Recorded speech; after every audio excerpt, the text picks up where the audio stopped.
Welcome back, friends, to the Fat Guys and Friends podcast. As always, joined by fellow fat man and good friend Colton Bartholomew. I'm Logan Ringer.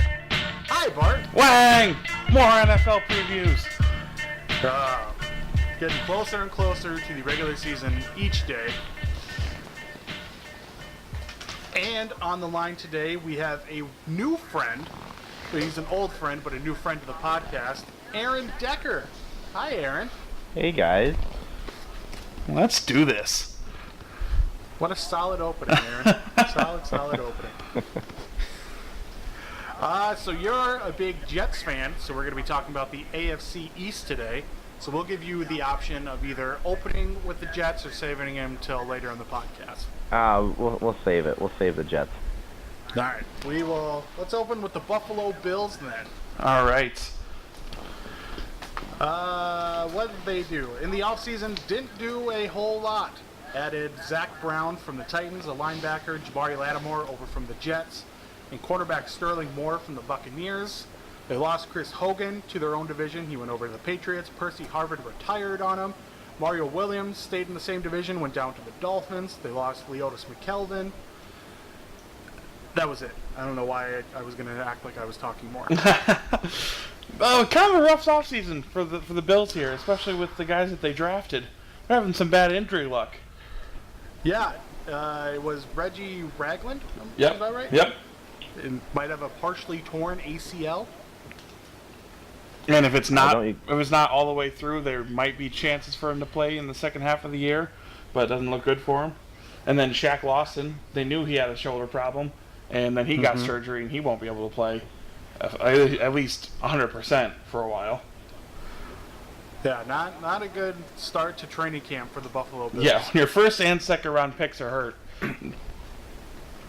You guys forgot about their captain, Richie Incognito. They re-signed him. Well, see, we were waiting for that for the positives. Richie Incognito is Rex Ryan on the field. He really is. So last year, the Bills kind of came out and surprised everybody with some pretty decent offense under Tyrod Taylor, and they're really banking on that again. He's going to be the starter. EJ Manuel's backing him up. Wayne, I'll ask you first. Do you feel like Tyrod's for real, or just they had some easy opponents early last year, and he's got enough skill to put up points on them? I think Tyrod is in that same group as your RG3s and your Colin Kaepernicks, where he's a mobile quarterback, and I think he's going to be kind of a flash in the pan. I know we've seen mobile quarterbacks in the past, and they've had some success for a few years. Like Tyrod Taylor was successful last year, but it takes a few years of continued success before you call him a good quarterback in the NFL. I had him on my fantasy team last year, which was cool because he would put up some good rushing numbers. Mm-hmm. But I think he might just be a flash in the pan and a placeholder until they draft a quarterback high some year. Well, I feel like part of it is he is a small man. And when you have the line that they do, they have some pretty big guys up there, it's got to be hard for him to see. So I know some of his running around was to get throwing angles. But, Aaron, obviously your Jets played them twice a year. And what did you see from Tyrod are you happy that he's still a quarterback because you don't think he's that good, or are you a little nervous about him? It could go either way. I'm hoping he's got the upside of a Travaris Jackson. That'd be kind of nice. To me, I don't like dual threat quarterbacks because they can always kill a good defense. Just like Michael Vick, But to me, I don't think he's that dangerous, and I'm kind of glad he's their starter. I think EJ Manuel has a higher upside, but. Sure. And offensively, they have a lot of guys that are freak athletes that have trouble staying on the field. Charles Clay at tight end, Sammy Watkins at receiver, and then LaShawn McCoy at running back, and then now backing him up, Reggie Bush. King of injuries, Reggie Bush. Last year wasn't his fault, but yeah, the king of injuries and, not being out there, Reggie Bush. And it's just weird because Rex Ryan got put in this good coach category with a team that was all about power run game and not making mistakes. Now he's got a bunch of flyers out there. It's kind of just a weird shift from what made him good. Rex Ryan is one of the best defensive coordinators in the NFL, but he should not be a head coach, in my opinion. He was and when he was with New York and he went to back-to-back AFC Championship games, it was because his defense was so good, and Mark Sanchez was just a game manager who could do enough on offense to not fuck up and lose the game. Yeah, you're not wrong.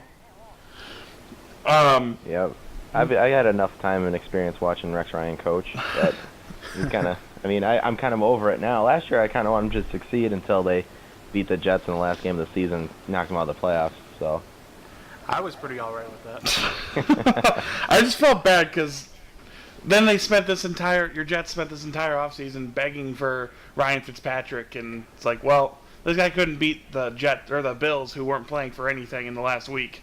Didn't really make a ton of sense. But we'll probably get Rex to that. probably got his guys pretty motivated though to play his old team and keep them out of the playoffs. Very true. So I wouldn't say they were playing for nothing, but Very true. And Rex in general, that seems to be his real strength. Like, yeah, he's a great defensive mind, but it just seems like his players like him. And there's something to be said for that in a league where everyone's kind of out there for themselves to a certain point. And when you're a Rex coach is like and that, you've got... is like that kid in high school that's going to do anything to get the cool guys to like him. Yeah. Like, he just wants to be liked so bad. Switching over to the Bills defense here. Lots of good front seven players, and that's kind of Rex's forte, is building that front seven and having guys that can rush the passer. They drafted Adolphus Washington out of Ohio State in the 3rd round.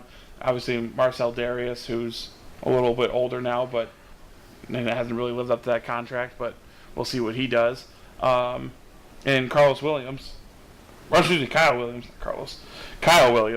on the right side. What do you see from the Bills' defense that maybe Rex Ryan can get him turned around a little bit? Aaron, you take this one. Okay. Oh, you want me to take this one? I mean, I still think they need some secondary help. When they go play the Patriots or the Jets, good luck trying to guard all those receiving threats. The front seven may put pressure on the quarterback, but when you can throw it up to a Brandon Marshall or a Gronk, what's your front seven really do for you? True. It's true. The way the passing is in the NFL nowadays, all you need is a 3-step drop and a good wide receiver to hit on a slant route, or Gronk just to beat Gronk and he'll be open. So front seven's great and all, but the way the passing league is, you need a good secondary in this league. That's what got him fired from the Jets. He had a great front seven. Well, then he lost Revis and Clomarty. Well, then now you're left with nothing on the secondary. So that's why they got burned every single time. Didn't matter how good your front seven was when it just took a 3-step drop and out quickly. Very true. One of the things about the Bills that I just find weird is that, Buffalo's not a huge market, and they're obviously one of the more passionate fan bases, but they're one of the teams that always seems to be able to, like, engender some type of positivity every year. Like, people are excited about them, and then when they fail, they're, like, surprised, too.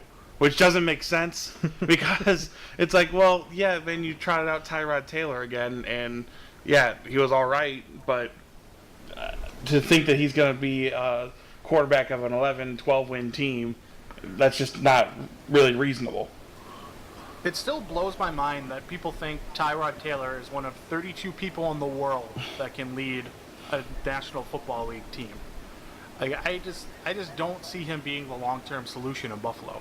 For sure. And LaShawn McCoy came over from the Eagles last season and got hurt, not terribly, but missed some time. At a certain point, when you're a running back and a lot of your game is speed and shiftiness, it's got to be tough to continue that. And right now, let's see how old he is. He is 28, so kind of nearing that edge of when that's going to start decreasing. Do you think... The dreaded age of 30 as a running back. Exactly. And, at a certain point, is McCoy just going to have to either change his game a little bit or become a little bit more north-south, or would that just kind of ruin his value? I don't know if he can change it, because it's been what he's been for so long. When he came out of Pittsburgh, he was just a burner. He's an east-west runner that's gonna make you miss and then go north-south. So I don't know if he's gonna be able, because he's not a big guy by any means. So I don't know if he's gonna be able to change his play style and still keep up the production. All right, let's jump over to some record predictions for the Bills here. Where'd they go last season? 7-9 for them last year? Was it 7-9? Yeah. So 7-9 last year, coming in this year. Wayne, let's start with you. Where do you have the Bills going here in 2016? I think I am further down on the Bills than most people. I think they play in a decent division. Anytime you're in a division with the Patriots, it's going to be tough. Somebody in that division is going to have to be bad, and I think it's going to be the Bills. I'm coming in at 5-11 on the year. I am in 100% agreement with you. Rex Ryan is not a good offensive coach, as we talked about, and they didn't get better on that side. And I just see someone, either maybe a Tyrod Taylor or maybe McCoy getting hurt, and I just feel like they're not going to have it in them to be able to stay in games offensively. I actually have them going a little bit worse than you. I have them going 4-12, and only games I've really got them winning are Cleveland. They play, Miami at home, and that's only because it's a late season game. I see a pretty rough year for the Bills coming up. Aaron?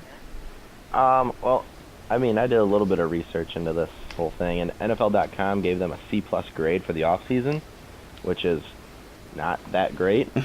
But I also had them doing a little bit better than you guys. I got them just repeating what they did last year. I don't think that they got any better, nor did they get really any worse. I think they just kind of stayed the same. So I got them at 7-9. All right. When we get into the Dolphins, I can explain more there, but. Okay, sounds good. So it sounds like me and Wang have them at the cellar of the division, but since you teased them, let's jump over to the Dolphins.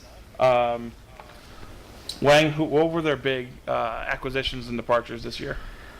Not really any big acquisitions, except a few. Not on offense, though. The big acquisition on offense was Isaiah Peed, who last played in 2015 on the Steelers practice squad. Riff Whalen, who gave us that awful fake punt with the Colts last season that everybody's still laughing about. Jamon Bushrod, a offensive lineman from the Bears. But they did make some upgrades to their defense, bringing Mario Williams over. They traded for Kiko Alonso and Byron Maxwell.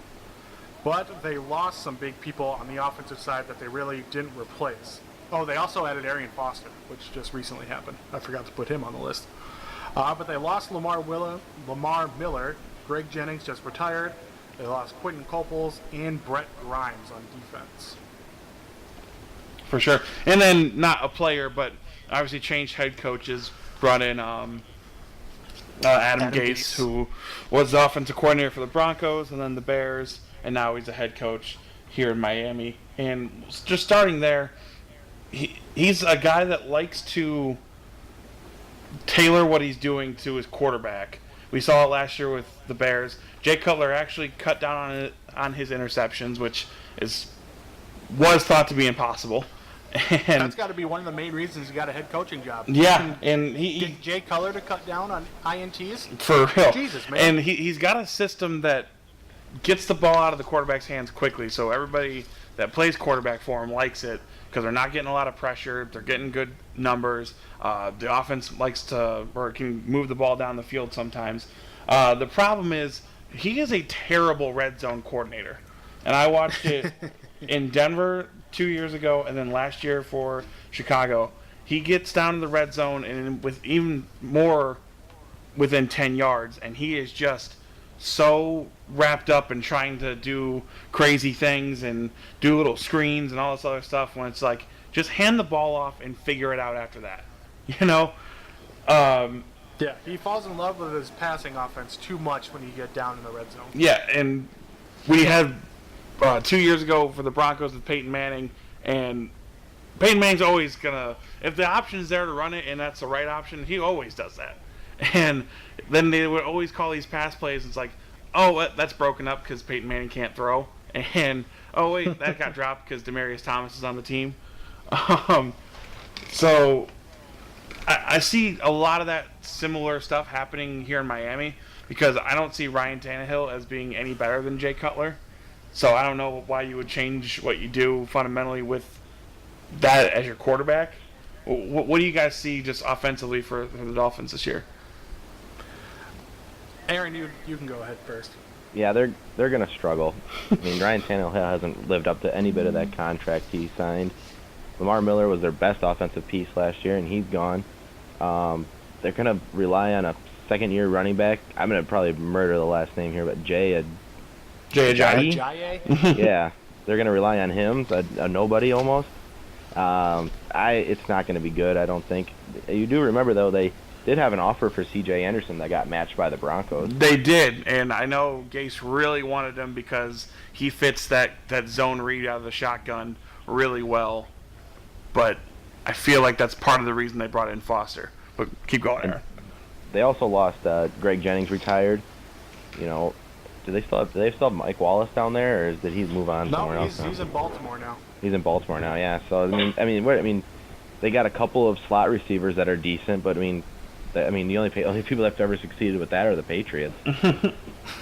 Yeah, obviously Jarvis Landry, freak athlete on that side. But to Aaron's point, the idea that you're going to depend on Jay Ajayi or Arian Foster to stay healthy to be a piece for you, that's just risky. And you saw in Denver and in Chicago, he features running backs quite a bit. You know, he likes to get those guys the ball through in the passing game quite a bit and then handing it off too.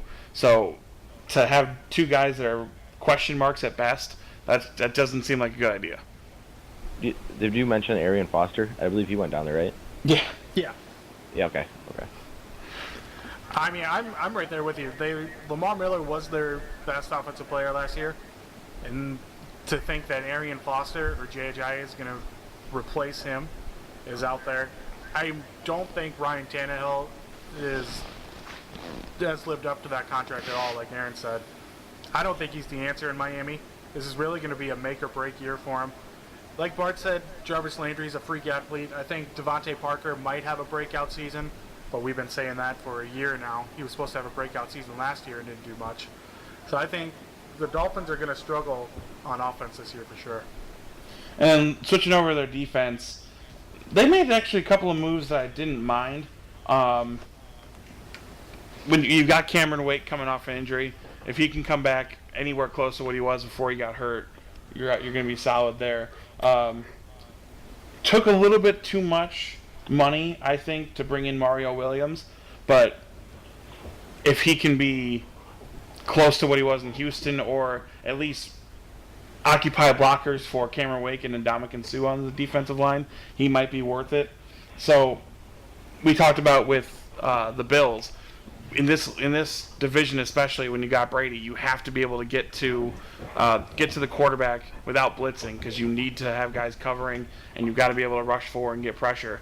And I honestly think the Dolphins have the second best in the division front four at getting to the quarterback. Yeah, I mean, speaking of people who haven't lived up to contracts, Ndamukong Suh needs to step up this year for Miami in the worst way. They threw so much money at that guy, and he was such a dud last year. He's definitely a guy that shows up. Well, he's like a front running fan. He'll show up and he'll be good if the team's good and has a chance, like he did those last few years in Detroit. But last year when Miami struggled, he just checked out. Yeah, you could tell once he knew they weren't going to make the playoffs, he didn't give a shit anymore.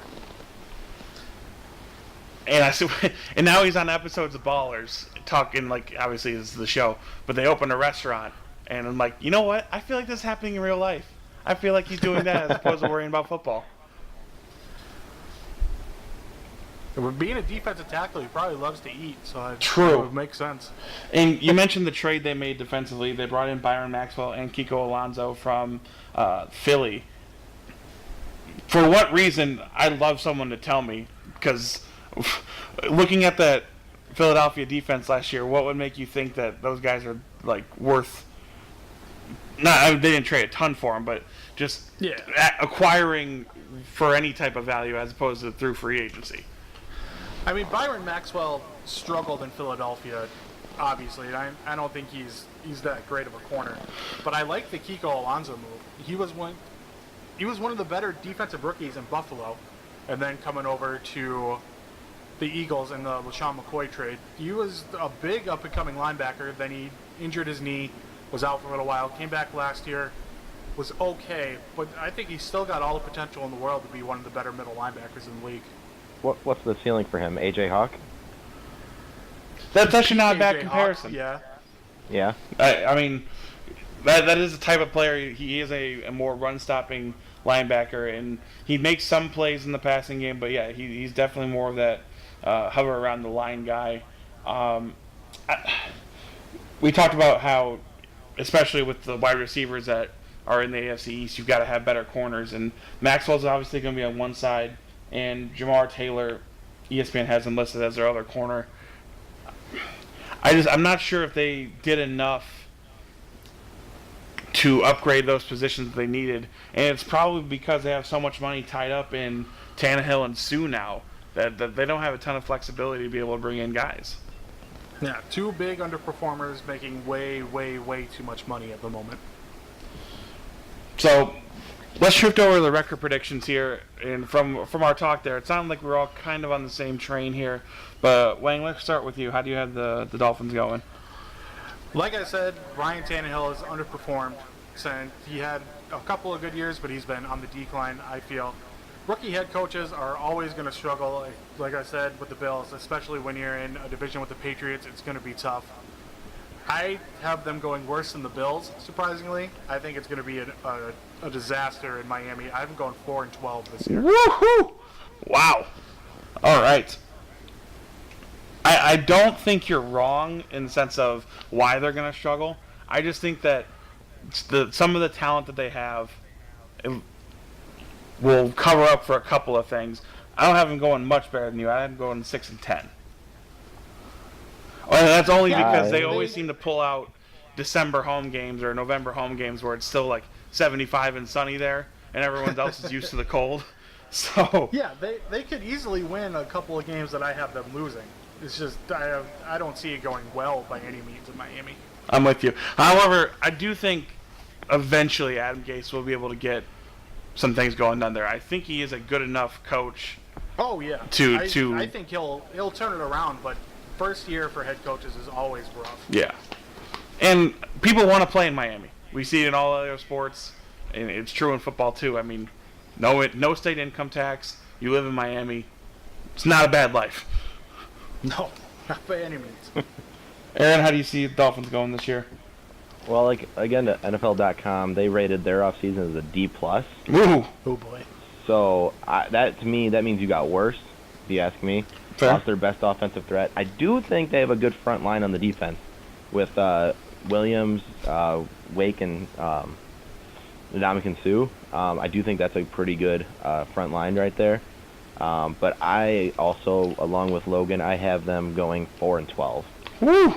So we're all kind of in agreement there. Some bad things are coming for Miami, but it might turn around later on. But I would agree with you. This is going to be a rough year for the Dolphins.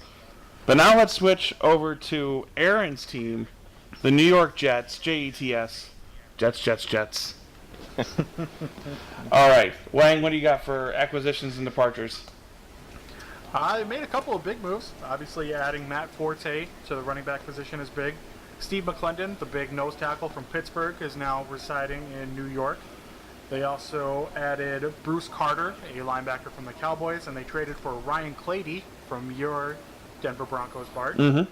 They lost Chris Ivory and Stephen Ridley from the backfield. They also lost linebackers Demario Davis, Jamari Lattimore, and tight end Jeff Cumberland, cornerback Antonio Camardi, and wide receiver Jeremy Curley. Gotcha. All right. Aaron? This is your team, so let's start off talking about them retaining. I guess. I mean, he was a free agent, but they got him back. Ryan Fitzpatrick, at quarterback. How did you feel about it? And did you just want him to maybe ride out Geno Smith and see what happened? Or are you happy they brought back Fitzpatrick? I I honestly, gosh, if I'm going to be completely honest right now, I was not that happy about the Ryan Fitzpatrick signing. In my opinion, well, I mean, someone argued with me that Ryan Fitzpatrick, he's never had weapons anywhere he's ever been. I was like, well, that's fair, but he's also been in the league for 12 years, so maybe there's a reason behind that, you know. Yeah, and then you could say the same argument with Geno Smith. Geno Smith, up till right now, has never had a number one receiver to throw to. You know, Jeremy Curley's been the best for the past couple years before they got Eric Decker and then Brandon Marshall. So, in my opinion, he doesn't have a big arm. He's smart. He can move a tad. Geno Smith can move better. Geno's got a little stronger arm. Accuracy, maybe not there as it is with Ryan Fitzpatrick. I mean, if you really want my opinion, I would take a 26-year-old over a 33-year-old any day. Especially when I think all the attributes are about even. You know, if you're going to go Madden ratings, they're both probably 70 overalls. I'll give you that. And I'm actually kind of with you, man. I mean, just looking at the situation, obviously, Geno Smith hasn't been able to prove that he earned the job, I guess you could say. But at the same time, it's like he hasn't had a ton of opportunity either. The times that he has gone in is because of injury or, just late in the season and they're bad anyway. So my thought would be you need to find out if this guy is worth it. Or if he's not, just cut him.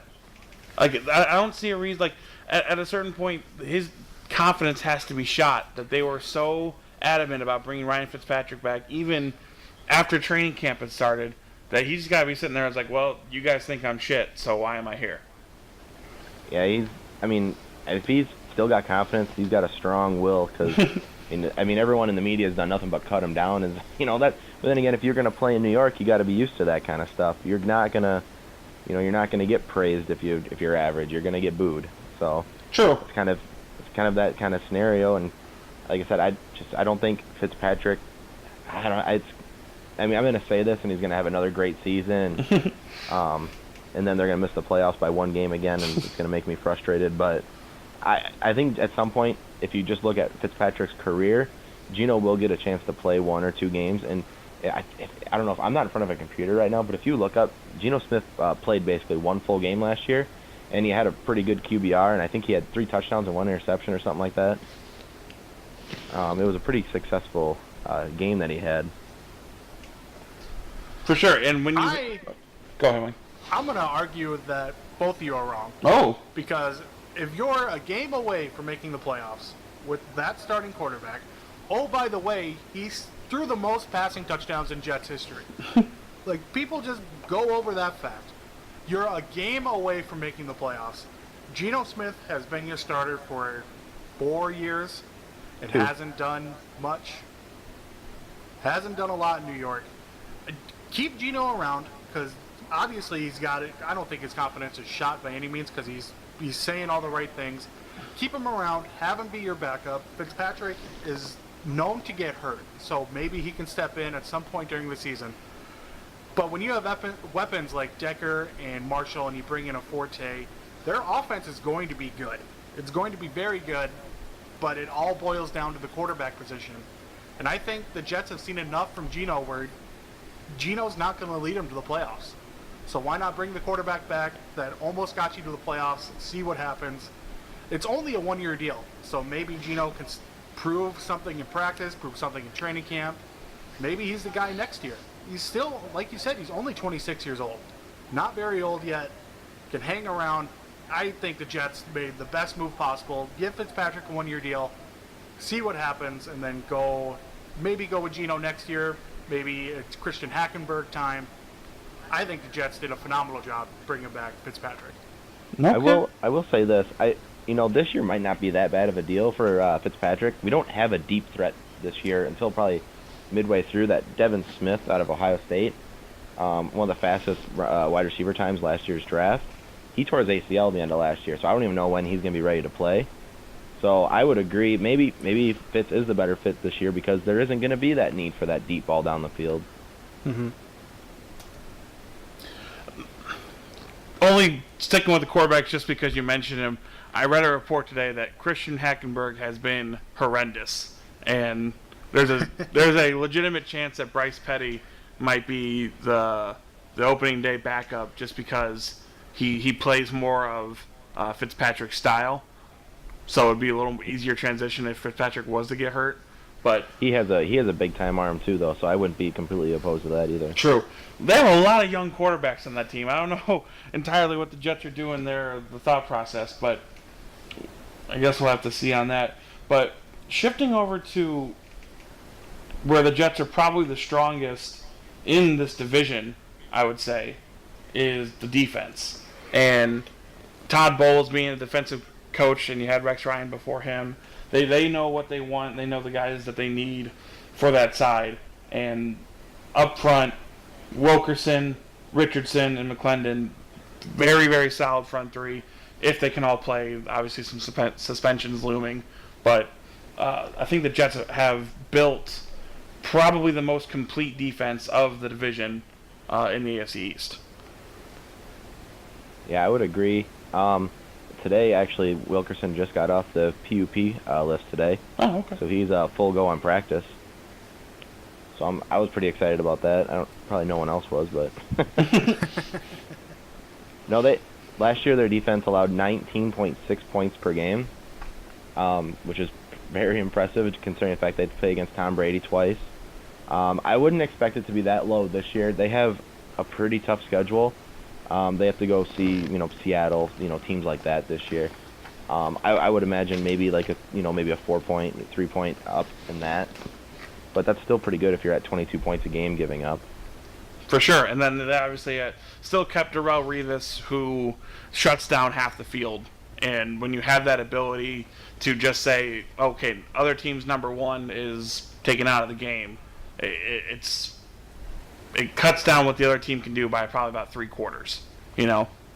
I'm kind of excited because they cut Clomarty. They didn't re-sign him. I'm kind of excited who they're going to pick to be on the opposite side. They got a couple of intriguing people that they could put there. I'm kind of hoping that D. Milner finally steps up and is the cornerback that they're supposed to be. Maybe he could play on that side of the ball.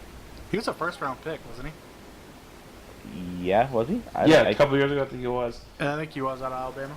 Yeah. And right now ESPN has Buster Screen listed ahead of him, but you're right. I mean, that is the hope. The hope would be that D. Milner can live up to that. I just looked it up. He was the 9th overall pick in 2013.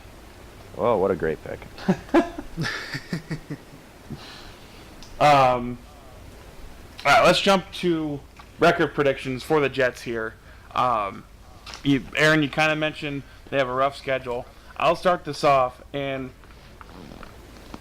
I want to be optimistic because I think the Jets have the weapons they need on both sides.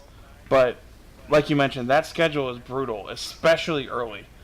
We've been talking about looking at stretches during the schedule where teams can get on a roll or maybe some things snowball and it's going to be rough for them. This is a 5-week stretch that the Jets have to go through to start the season. Cincinnati at home, at Buffalo, at Kansas City, home for Seattle, at Pittsburgh, and I'm gonna make it 6. I didn't even realize it, and then at Arizona. That is a murderer's row. That is 5 of 6 playoff teams in the first 6 weeks. That is rough. It's brutal. So It's going to be fun. yeah. So I actually have them being able to recover a little bit later on in the season, but I just think that first stretch is going to be so tough on them that they're going to be right around 8-8. I am right with you, Bart. I didn't do this on purpose because as people have been listening to this, they know Bart and I went through and we picked every NFL game because we're fucking losers. True. But I originally did this with Geno Smith, and when the Jets had Geno Smith, I picked them to go 5-11. I didn't think it was going to be good with Geno. It's improved now that they've re-signed Fitzpatrick. But the first 6 weeks, I have them going 0-6. Oh, man. I have them winning their next 8 games, but then losing the last 2 to miss the playoffs and finish at 8-8. Oh, God. Just rip Aaron's heart out. Yeah, that hurts. That hurts. All right, Aaron, this is your squad. How do you feel? Yeah, well, like I said, I looked up on NFL.com for each one. The Jets actually gave them a B- for the offseason stuff. So that's actually, I would assume that makes your team better. if I'm going by grade. And that was before the signing of Ryan Fitzpatrick. So, with that being said, I don't think it would move much more from a B- anyway, because, like I said, I think you're just swapping out one quarterback's flaws for a different quarterback's flaws, and that's as far as that goes. Of course, I have them going 16-0.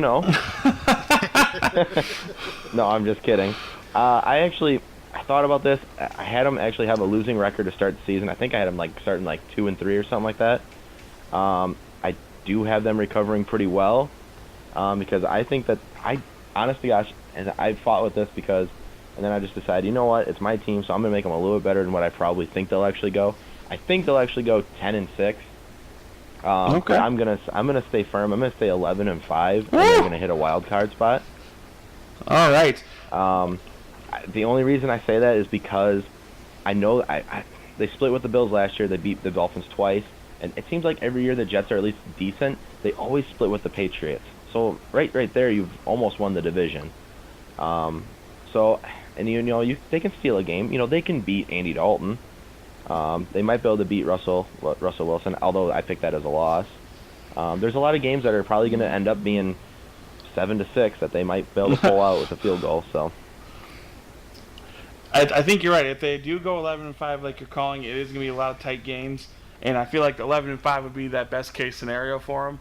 I can just see either Fitzpatrick getting hurt one game, or maybe Forte is as broken down as the Bears think he is, and he's not what the Jets need him to be effective.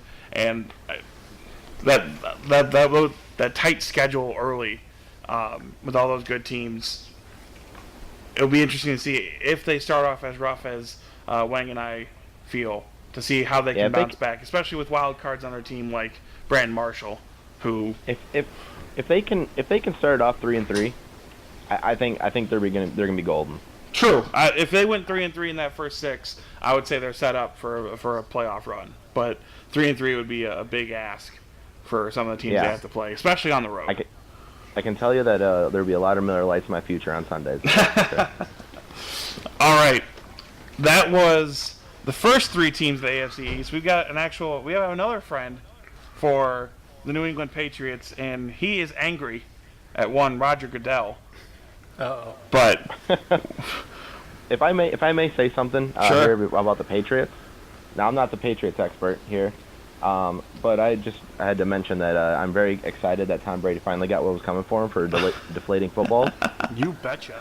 And since I said what everyone else on NFL.com got for an off-season grade, the Patriots got a B+, which was the best out of the division, even though I don't think they added or got rid of that many people. I think your friend for everybody in the AFC when you say that Tom Brady got what's coming to him. Yeah, but nobody feels bad for the Patriots outside of New England or Patriots fans. Yeah, exactly. And I think, care if I give a prediction for them guys? Nah, absolutely. Go ahead. Oh yeah, 12-4. All right, yeah, So, I can see that for sure. So I do have them. I'm not that big of a homer that I'm going to make the Patriots worse than the Jets. So I just wanted that to be clear. Okay, so we're here with our last team in our AFC East preview, the New England Patriots. I think they're the 12-time division champions, but they are running into a little bit of a trouble here. Tom Brady going to be out for the first 4 games. And to discuss this atrocity, as he calls it, we are bringing on one of my best friends in the world, Mike Cataldo, a diehard Pats fan. Mike, how are you doing, buddy? Atrocity is not exactly the correct word here. Total sham, outrageous, on par with human genocide, honestly. Okay, so Mike, break this down for me, man. Basically, how do you feel that Roger Goodell has handled this 2-year almost saga of Deflategate?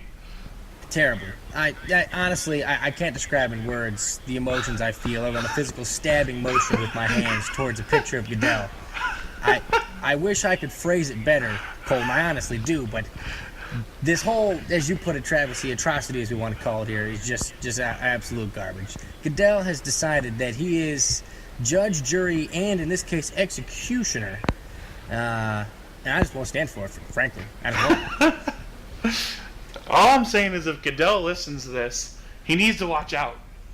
A man's coming. I'm not for going to issue the man a death threat, but if he died, I would not be. I would celebrate. I would celebrate. Oofta.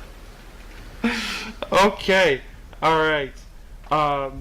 Obviously, Roger Goodell, not a big fan, or not, liked very well in Mikey C's house. Well, let's move on to who the Patriots have picked up this offseason, looking for that 13th division title and get into another Super Bowl. Wang, who do you got for us? They picked up veteran wide receivers in Chris Hogan and Nate Washington, beefed up their defensive line with pot roast Terrence Knighton, and also a pass rusher in Chris Long and Martellus Bennett to go along with Rob Gronkowski. And losses, they lost Chandler Jones via trade, John Bostic, Akeem Hicks, Gerard Mayo retired on him. They lost Scott Chandler, but replaced him with Martellus Bennett, and lost Brandon LaFell as well. So it sounds like quite a few upgrades there, Yeah. just from Oh, yeah. a position-by-position roster thing. I would Man. say their defense got a lot better. They got somebody to pair with Gronk, who's going to be similar to he who we do not speak of, Aaron Hernandez. Gone forever. Down forever. Yeah, I think the Pats are going to be just fine. I agree with you. Let's start there with the tight ends, man. I mean, obviously you got Gronk, most unguardable guy in football right now, maybe outside of Antonio Brown. Definitely the most unguardable tight end. You pair him with Michael Bennett, another huge freak athletically, was good with the Bears, could probably even be better with, or I said Martellus Bennett, excuse me. But you pair him with Gronk, your safeties and your linebackers have really no chance but to single cover at least one of them. And whether it's Jimmy Garoppolo or Tom Brady later in the year, that's going to be insanely hard to stop. I agree. Having a two-headed tight end monster is one of the biggest benefits in the NFL. Patriots proved it when they had Hernandez and Gronk running all over the field, and I think Bennett might even be better than Aaron Hernandez. For one, he's not a murderer, and for two, he's probably helps. just a better overall tight end. So Patriots could be scary this year. Definitely. And Mike, you see, you've seen Gronk in person a few times. I mean, talk to us about what that stadium goes when he makes a big play. When he makes a big play, everyone in the room feels it. Everyone in the stadium feels it, excuse me. It's electrifying. The Gronk spikes it shakes the entirety of the stadium when he slams that ball down after a touchdown. Just the emotions run wild. I can't wait to see what he does with Tommy this year. Got to wait those 4 games, of course. A little salty about that still, and just can't wait to see what Bennett does as well. See if he's going to pick up exactly where Gronk is leaving out. I hear you there. And the scary thing about the Patriots is it doesn't seem to matter for them who plays running back. They just score. They make big plays. I'm sure it has a lot to do with everybody being worried about the passing offense. But they still got LeGarrette Blount, and he's still going to be doing big man things, running people over. Dion Lewis came up last year very big, got hurt, but he's going to be back, a definite speed back, and can do a lot more things athletically. I mean, Wang, when you see this Patriots offense, what can teams do to... Is it a pick your poison situation, or is it some team just going to have to decide we're going to make them run the ball? Even if they pick that they want them to run the ball, they've got the two-headed monster. They have the guy who can get outside and juke people out of their shoes, or they've got the LeGarrette Blount who's just going to run over you. So if you stack the box too much, you have Lewis who's going to get outside. If you try to do it outside, you got Blount who's going to go up the middle. Then you got to worry about linebackers and safeties trying to be on Gronk and Bennett. I don't know how you defend the Patriots this year. Even with Garoppolo in the first 4 games, he's got so many weapons at his disposal. It's going to be tough. My biggest thing is we watched the Patriots and the Broncos play that really great AFC title game, and the Patriots, from the beginning of the game on, just said, you know what, we are not even going to try to run the ball. They weren't worried about that at all. We're going to line up in 5 wide receivers. We're just going to toss it around because we're not going to screw with this front seven. And that's the thing that I feel like the Patriots do the best job of. They don't, bang their head against the wall. If you've got something that they can't, physically beat, like when their outside receivers are shut down by good corners, they just exclusively go to Gronk, or they start pounding the ball with the run game. I feel like they're the most adaptable team, and the amount of weapons they keep giving themselves, that just keeps increasing. Part of that has to be just the greatness that is Bill Belichick. He knows what your defense can't do, and he's going to exploit it with his offense. Definitely. And, jumping over to the Patriots defense, you talked about some of the upgrades they made. They got rid of Chandler Jones and his affinity for synthetic weed, so that helps. Adding Chris Long, veteran guy who was kind of overshadowed in St. Louis / LA now because of the other guys that were rushing the passer, but can definitely make plays. And their secondary, led by former Super Bowl MVP, not MVP, but Super Bowl hero Malcolm Butler and a couple other guys, just it's solid all around, even without some of the bigger names that they used to have in their earlier Super Bowl runs. I think this could have a potential to be their best defense since their last Super Bowl. I would agree. I think the upgrades they made on defense are great to pair with the already pretty good secondary they had. I think Terrence Knighton is a huge signing for them. He replaces what Vince Wilfork was in their glory days. I think Chris Long's a really underrated pass rusher. I know he's getting up there in age, but he was still doing things in St. Louis last year. People just didn't talk about him because they were moving, I guess. But he's still a good player. Patriots are going to be good, man. I'm going to keep saying it, but I don't like that they're in the AFC. Yeah, definitely. I mean, that's the thing. As much as it always seems to turn over every year, like some team comes out of nowhere and they're a lot better than people thought or whatever. For the last 15 years, it's been the Patriots near the top, the Steelers and the Broncos, all of our three teams, right there competing. And even when the Broncos started that disgraced Tim Tebow, they still got into the playoffs and won a game. Oh, yeah, I remember that. Yeah, sure did, Wang. I went there. But then they ended up getting stomped by the almost Patriots. Almost played for the Pats. He did almost play for the Pats. Mike, what are you most excited to see overall this season from the Pats? You mentioned when Tom comes back and how mad he's going to be at the league itself. But what else are you hoping to see this year from the Pats? Well, obviously, I'm expecting that Super Bowl win. No reason not to have it. Just genuinely no reason not to have it. Tommy's back. He's fired up. He's got a vengeance. Can't wait for him to just physically give the bird to Goodell when he picks up that other trophy here. But what am I most excited to see is just Tommy on that fifth game, coming back in, fans behind him, cheering his name, that first touchdown pass, his reaction, what's he going to do, and just everything with it, the electrifyingness of the New England Patriots. They've got so much raw talent on their team. I shouldn't say raw, but so much just talent on their team. Tommy finally has weapons that they've honed in exactly what they want to do. Tight ends, wide receivers, they have everything they want to do. You mentioned running backs a little bit ago. We don't even care about running backs. Go smoke all the blunts you want. Just make sure you come back and you pass the test. Jesus. I mean, honestly, we don't care about them at all. We just care about Tommy getting back there. As long as you think we'll run, we're going to walk all over you. Can we just how unlucky are the Cleveland Browns? Oh my God! Right? Can just not catch a break. First off, they're awful, but now you're going to give them a pissed off Tom Brady in Week 5 in his first game back. Exactly. Oh, I mean, no. And then, so not only does Tom Brady return on the road, but then that next week we mentioned, or we mentioned in the AFC North podcast, that 6th week, the Bengals go up to New England. Tom Brady's home debut this season. Good God, it's going to be a train wreck both games.